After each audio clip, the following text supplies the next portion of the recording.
খুলনা বিভাগে বিএনপি জামায়াতের ১১ দলীয় জোট ছাড়া ২৩টি দলের সব প্রার্থী হারিয়েছেন জামানত। ২০৪ প্রার্থীর মধ্যে ১২৭ জন পাননি মোট ভোটের ১২.৫%। বিশ্লেষকদের মতে জনসম্পৃক্ততা ও সাংগঠনিক দুর্বলতাই পরাজয়ের মূল কারণ।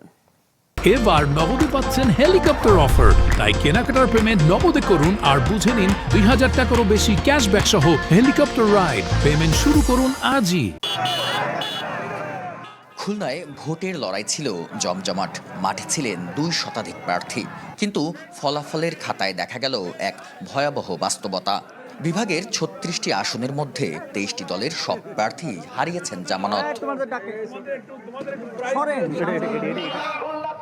আসন সমঝোতার সময় খুলনা ৩ ও ৪-কে নিজেদের জরিপে এ গ্রেড দাবি করেছিল ইসলামী আন্দোলন বাংলাদেশ।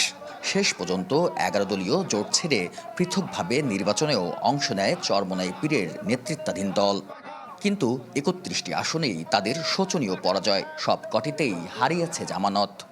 এমন টাইমে সিদ্ধান্ত আসছে যেই টাইমটায় থেকে আমাদের হাতে পর্যাপ্ত সময় ছিল না, যার কারণে আমরা ভোটারদের কাছে আমরা যেতে পারিনি। আমাদের দাওয়াতটা যথাযথভাবে তাদের কাছে পৌঁছানো সম্ভব হয়নি।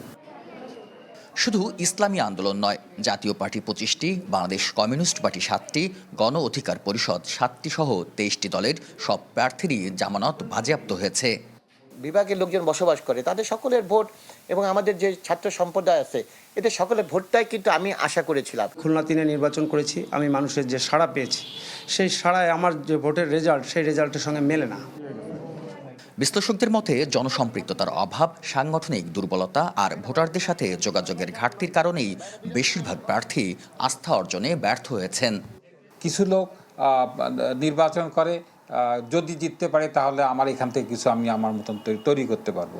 অনেকে আছে কিন্তু নিজেকে পরিচিত করতে চায়, পরিচিতের ভিতর থেকে ব্যবসা বাণিজ্য নানানভাবে প্রসার করতে চায়। এগুলোকে আমি আসলে রাজনীতি মনে করি না। ত্রয়োদশ জাতীয় সংসদ নির্বাচনে খুলনা বিভাগে ২৫টি আসনে জয় পেয়েছে জামায়াত এবং ১১টিতে বিএনপি প্রার্থী। বেলাল হোসেন সজল, চ্যানেল 24, খুলনা।